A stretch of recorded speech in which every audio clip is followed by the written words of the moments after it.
Then Kathy Samuels. Kathy. While Kathy was studying journalism at the University of Washington, she spent 3 days writing for the Wenatchee World and fell in love with Wenatchee. After graduation, she worked as a reporter at the Everett Herald for 5 years. At age 29, she had a brain hemorrhage and stroke that damaged her ability to communicate verbally.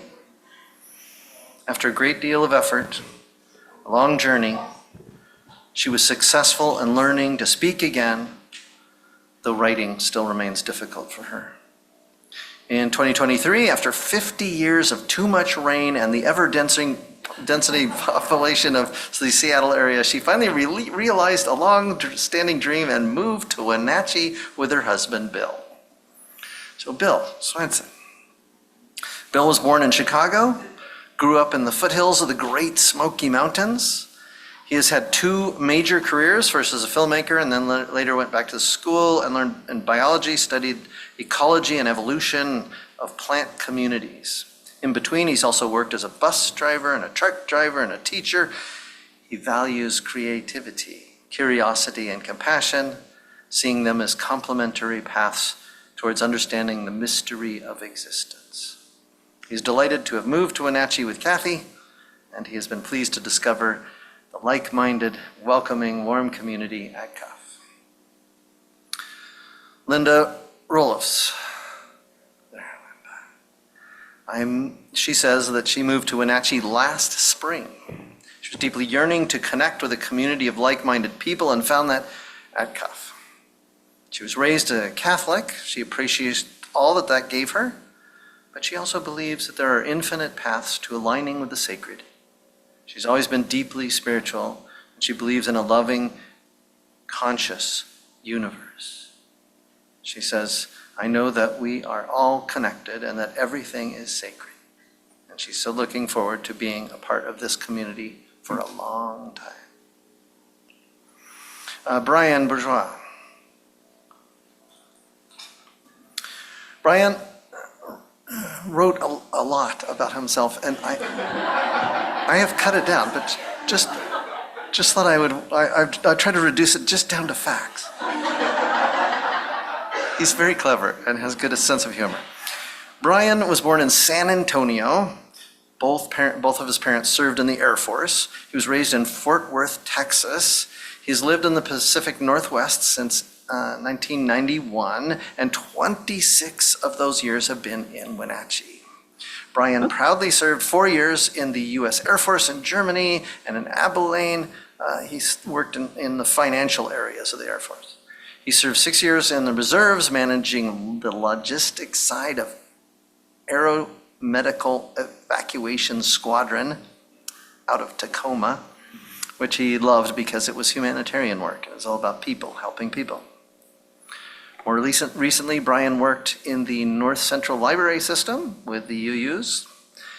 His friends are all there. And at the Wenatchee branch in particular. He also worked for Keyhole Security as a purchasing, shipping, receiving clerk and a locksmith, and works now in the supply chain distributions for the Confluence Health Marist Campus warehouse. Brian volunteers with the Wenatchee Kennel Club. He was a former board of director VP. He maintains the club website. He responds to club emails, does light building upkeep, and serves as the club's membership chair. Brian has 2 children, Sam, who's 27, who also lives in Wenatchee, and Catherine, 29, who lives in Vienna, Austria. He has been married to Sarah Norris since February 29th, 2016. They live with 2 rescue dogs, Sassy and Bandit, and have 1 rescue cat named Boots. His religious background is primarily Methodist. He attended and barely graduated from 4 years of Catholic high school. As a result, he says he's able to feel guilty about almost anything. The last church that he attended regularly was Foothills Foursquare in Wenatchee. But politically, he believes that he's fiscally conservative, socially liberal, and more purple than red. He's married to Sarah Norris. Sarah, is she here today? Oh, yeah.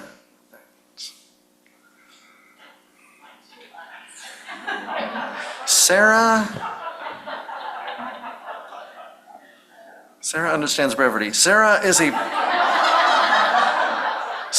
a primary care physician currently working at CVCH. She has a passion for social justice and can usually be found championing the rights of the underdog. She feels welcomed by the CUF community and enjoys being surrounded by those who share her values of compassion, acceptance, love, and grace. I extend my warm welcome to you all. Each of you now can affirm verbally that you gladly join this church and identify with its people and its traditions and its goals. Say you are glad to be a part of Cascade UU Fellowship by saying together, I do. Now I ask all the members of this congregation to go ahead and stand, or to rise in spirit, and to welcome these persons with our congregational response, which should be on the slides. We receive you with open hands and hearts. Once again, we renew our commitment to this religious community as you increase Cascade UU Fellowship. We are proud and happy to have you among us. Welcome, welcome, welcome. And now let's applaud.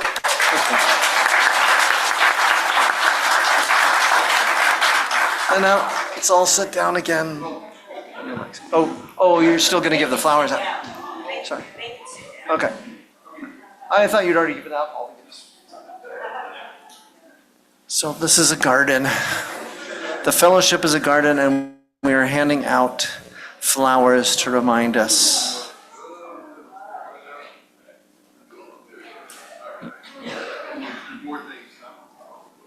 Flowers and books and chalice stickers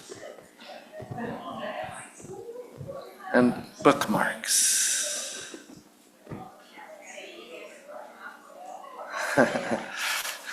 Welcome, welcome. Welcome, welcome.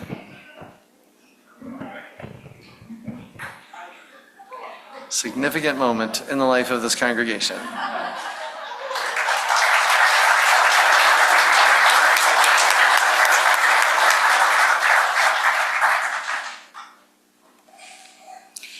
We have two readings today, and the first reading is from the Quran.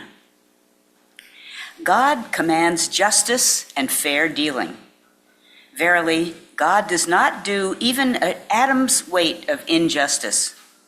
Whoever witnesses something evil, let him change it with his hand, and if he's unable, then with his tongue, and if it's unable, then with his heart. And from an article written by our friends from the Wenatchee Valley Islamic Center.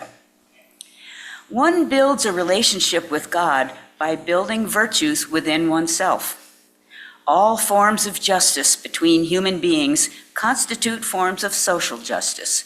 This would include everything from macro-level political and economic dimensions to micro-level interpersonal interactions between family members, friends, and neighbors. The Prophet Muhammad declared that the most noble struggle is to speak a truthful word in the presence of a tyrannical ruler. This latter sentiment is a powerful motivation for political activists calling for human rights. The prosperity and well-being of an entire nation are at stake when its members fail to protect those underprivileged from those in power. Islam has a profound tradition of social justice that is rooted in spirituality, seeing humankind as custodians of this world, divinely entrusted with the duty to always stand on the side of the oppressed and speak truth to power. It is the cornerstone of our divine connection with God.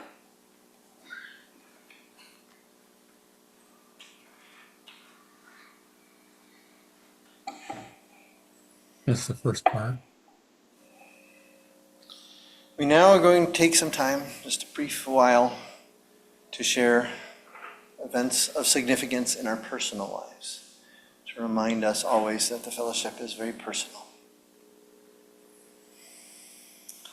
Bill Swenson is here as the representative of the care team. Care team helps us coordinate the ways in which we care for one another. The care team is a group of people who are good at listening and guiding and reflecting.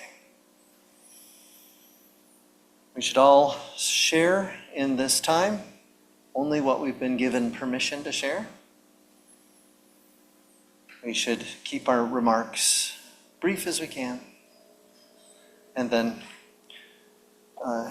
light a candle. Oh, remember at the beginning to say your name, and then light a candle or ask me to light a candle for you.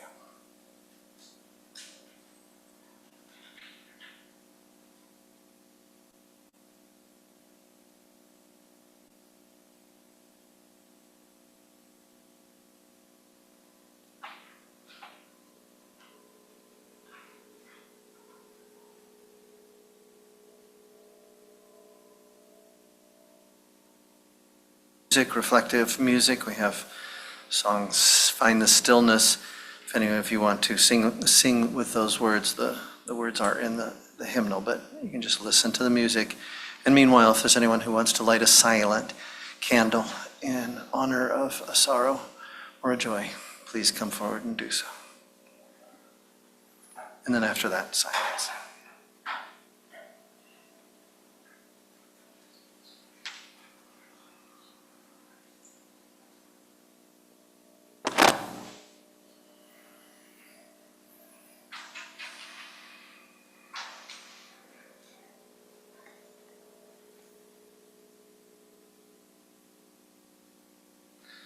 I've heard that song sung by Unitarians in Hungarian,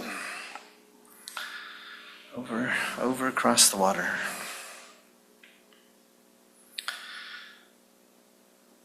The sermon begins with a story. During our war in Afghanistan, 2 Christian Americans took a small plane in the dark across the desert through the night.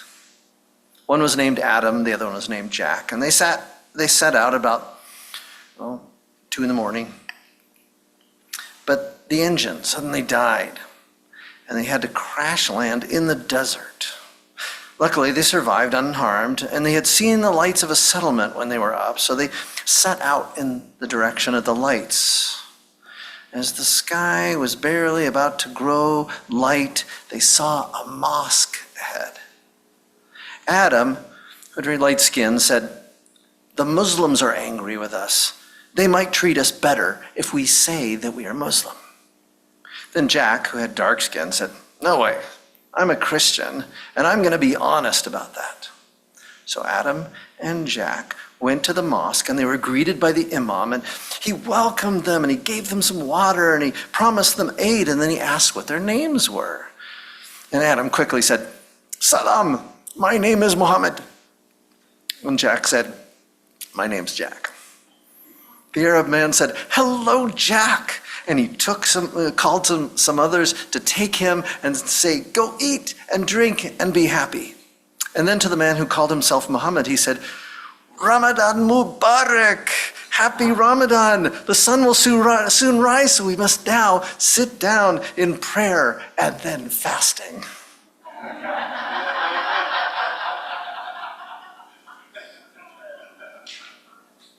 The first point of this sermon is to remind us or awaken you to the presence and rhythms of Islam, which entails at least 25% of all humanity.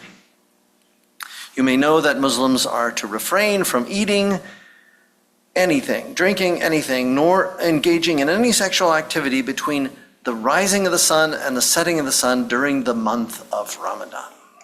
A Muslim friend of mine told me that even chewing gum is prohibited. Maybe you might swallow it. And I'm really happy. I was really happy when I saw that there was an Islamic center forming here, because I had many friends throughout the years as Muslims and appreciate their presence. and feel the ones that I've known have been my allies and friends. Now, recently we celebrated in our worship marked the new year of the Asian or Chinese calendar, which is a solar lunar calendar. As in most of Asia, the months are lunar, but the year is locked to the sun. On the other hand, the Muslim religious calendar is entirely lunar. What that means is that the Muslim year is about 10 days shorter than any solar-based calendar. And the beginning of Ramadan moves forward more than a week each year throughout the Gregorian calendar. It begins after sundown on this coming Friday. So the next day, Saturday, Muslims, once the sun rises, will not be eating.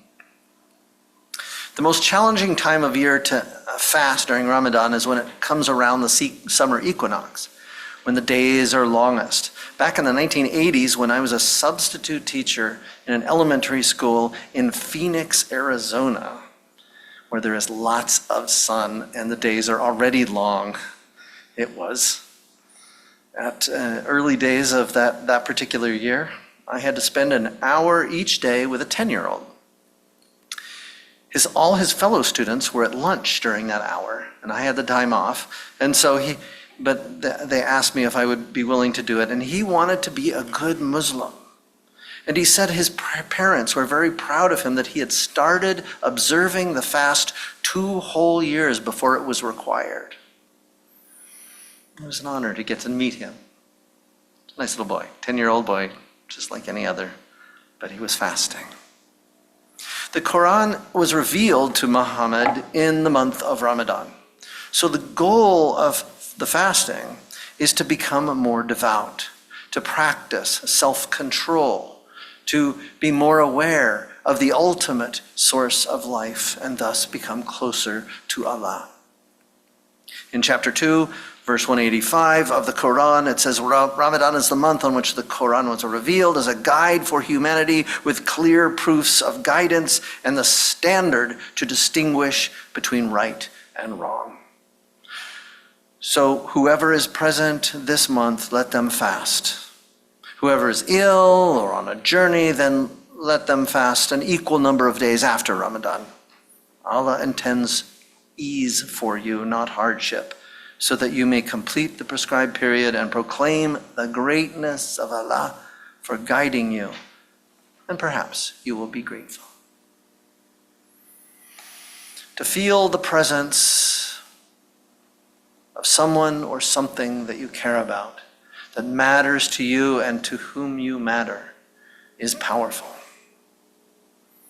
Moisture in the air, tall, towering mountains, water in a glass on a hot day, food in your stomach, a good friend nearby, all of these can ground you and soothe you. When we notice the absence of someone or something that we love or that loves us, we miss them and we long for their return. And thus the saying, absence makes the heart grow fonder. Absence makes us desire the presence and in a way causes us to become more aware of the presence of someone or something in the world. Of course, this is not a universal reality. So there's also this saying, absence makes the heart go wander. Ever heard that one? Girlfriend runs off, boyfriend's not there. You start to notice other people. It can also be true that what and who we love can irritate us or trouble us in some ways. Usually it's awesome to be in the presence of those who we care about, but it's not always. And non-human beings too. When I saw deer, there were 7 deer walking through my front yard the other day. It was amazing. And I looked at them, and they looked at me cautiously. There was a sense of connection and wonder in my heart. But then I heard that story. There was a story in the news this last week about a guy he and his adult son went in some rafting, did some inflatable rafts near Chile off the coast. And a humpback whale just rose right up and swallowed the guy. And the son watched the whale disappear. But at some point, his presence in the whale's throat irritated the whale. And so he was ejected and he floated to the surface to be happy again. And he had no rancor against the whale because it had let him go. Absence can be good. But at best, absence, if we learn to tolerate the absence of what we love, of what we long for a while, it builds resilience. It builds strength and character and depth. The best approach to any fasting is to focus on something else. It's not helpful to obsess about what you don't have or what you can't have. It just makes you more hungry if it's about food. You start to become obsessed. And so the whole point in Ramadan is not to think about the fact that you're not eating from sunrise to sundown, but to focus on the fact that God is always present. Allah is gracious and kind. The Ramadan fast is supposed to make you aware. If you're one of those people recently who've decided to take a news fast because it's really irritating you or causing you anxiety, focus on what is beautiful and good and abundant and caring and compassionate in this world. Be with those who raise those things up for you. And don't keep drifting the conversation off into what irritates you again, but finding what is joyful and already present. It allows you, even in moments of great sorrow and great loss and great longing, to build resilience, to endure, or help someone. See the smiles on faces of people. It was fun to be at St. Luke's the other day and know that they're all getting the chance to see hungry people being fed. Still, if we love someone and we're parted from them, we long for their presence. We're always glad when they come back. I felt that sort of joy recently. Mi familia, mi hija mayor, mi yerno, y mis nietas, all close by. And when they left last week, my house has felt strangely empty. Although every once in a while I do find a little Lego piece, almost step on.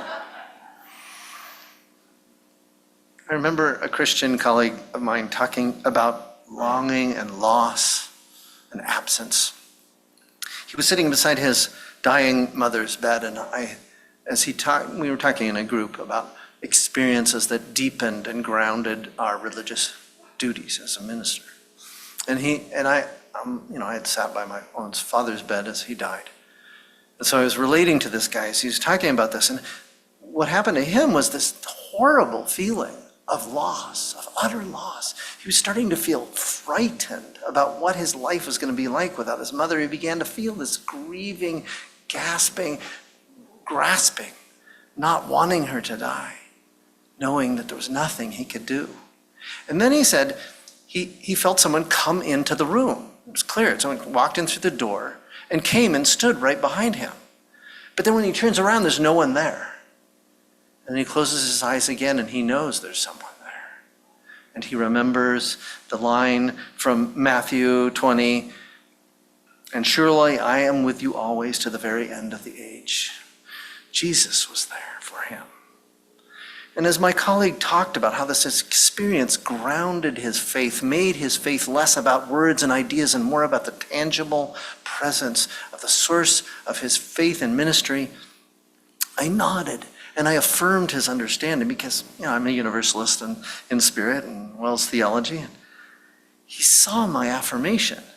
And assuming that we were exactly the same, he asked me, have you had a similar experience? And I had to say, no, I have never experienced Jesus as a person present. I have never experienced God as a human being-like being anywhere near. I don't feel that kind of presence. But since my childhood, always I have felt a living presence, a comforting reality surrounding me and connecting me in the web of being, in the forests, in the flowing Columbia, under the mountains that I can almost touch. When I was in Colorado, I had to get in a car to drive to the mountains. Here, I can just walk up Washington and climb up the mountains. That's what I was trying to talk about when we spoke about awe in science and religion a couple weeks back. The universe itself, creation, lives in and around my heart and body, your hearts and body. It's always there. There is something present. And to feel that presence. Community. We're in community. We know one another. We care about one another. Even when we're not physically in the same space, it's still there. And to become aware of the presence of the community that is not present is a powerful awakening.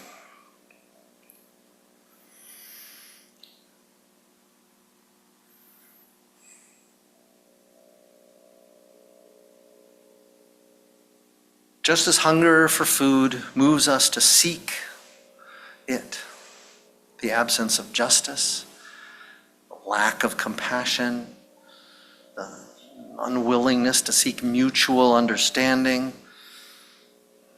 these all open us to seek and know righteousness, inspires us to see them. We should miss those things. We should fear their absence, but better yet is to be open to the presence of all who hunger for harmony and wholeness, all who are working right now, working to protect immigrants, to build the global community of all living things. When you miss someone, you remember them and you welcome them home. Maybe you fix up the place, looking to see them again. Absence is presence, and guided by love and connection.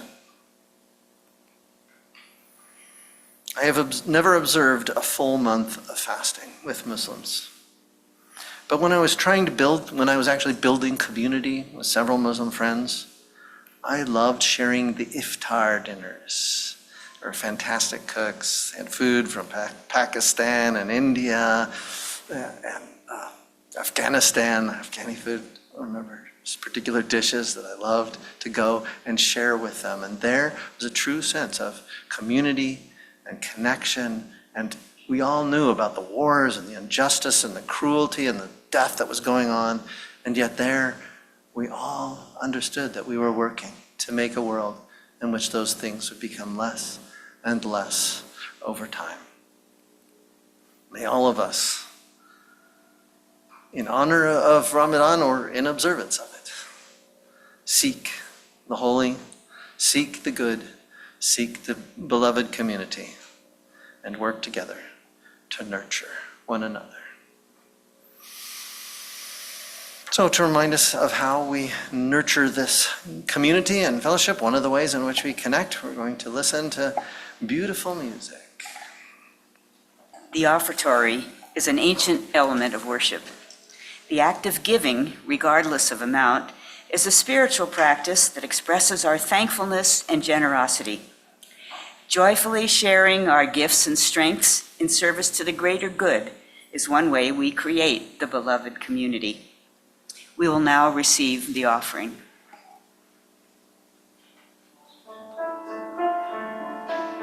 Generosity, and by the music. May your gifts make a difference in our community through the ministries of this church. And now let's rise in body or in spirit to sing our closing song, Spirit of Life, hymn number 123.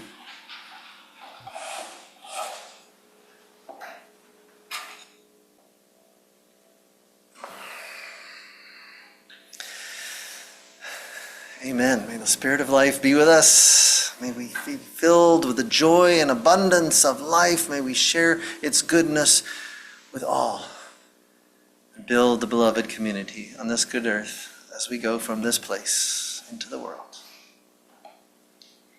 And now, as we extinguish our chalice, please join in saying the words printed in your order of service or on the screen. We extinguish this flame, but not the light of truth, the warmth of community, or the fire of commitment. These we carry in our hearts and embody in our lives until we are together again.